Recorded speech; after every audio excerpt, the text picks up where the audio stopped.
Hi, I'm John Paul from Power by Nature. This is the second video on how to save money at home. In the first video we looked at installing the OWL monitoring system, which basically monitors the amount of electricity used in the house.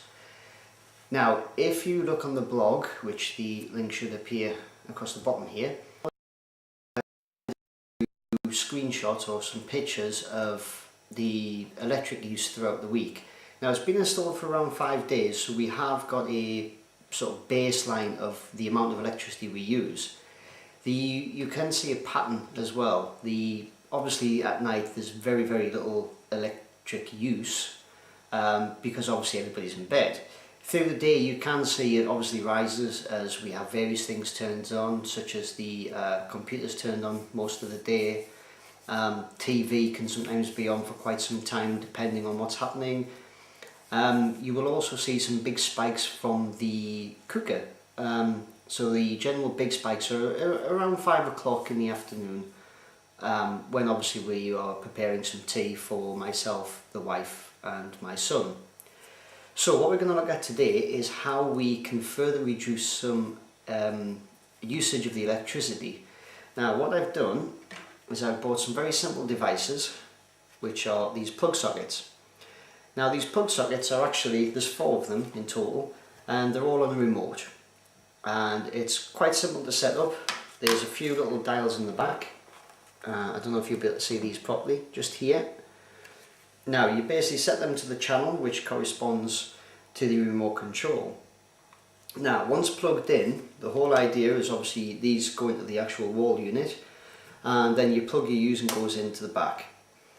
Now, with the remote, you can physically turn, well, you can turn everything off, so nothing will be on standby. Now, in theory, this should reduce the amount of electricity consumed at night, so I'm hoping that I can obviously have some readings basically tomorrow morning when I get up. I can actually take a picture to see how much usage was used through the night. So I've already set these up. Absolutely nothing to set up in these. These are just bog standard.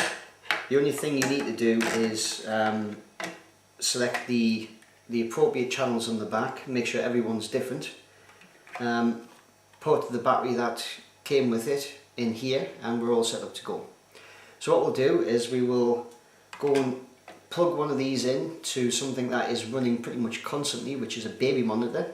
And the only reason it's running constantly is because, well, we're just too lazy to turn them off. So we will plug this in and we'll just test it just to make sure it works. So we'll go through the sitting room. So here we are in the sitting room. As you can see behind me is the plug socket in which the baby monitor is connected to, and at the moment it is turned on.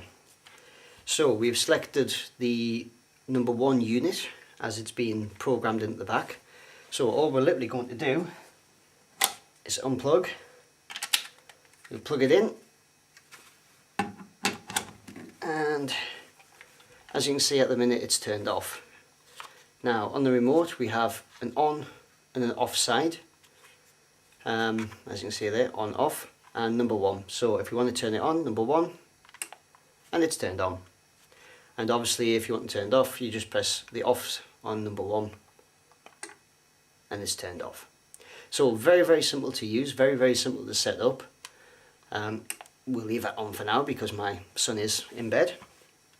So the whole idea with these will be, I will put these around the house. Now we obviously have, for example, the TV is plugged in and on standby generally right through the night. So what we'll do is we'll add one of these to the TV. We'll add another one to the monitor upstairs that is obviously the sister of this one. And we'll have one in the computer room. So the whole idea is on the night time we can turn everything off completely because obviously we just don't need it. So what I'll do is I'll set this up tonight. When I go to bed I can turn everything off, make sure nothing is on standby, and there might hopefully be some difference in the morning. And it also means we can keep everything turned off through the day, and obviously we're not wasting electricity. So hopefully I will be able to do an update in a couple of days just to see if there has been any change at all in the amount of electric we consume in the house. Thank you.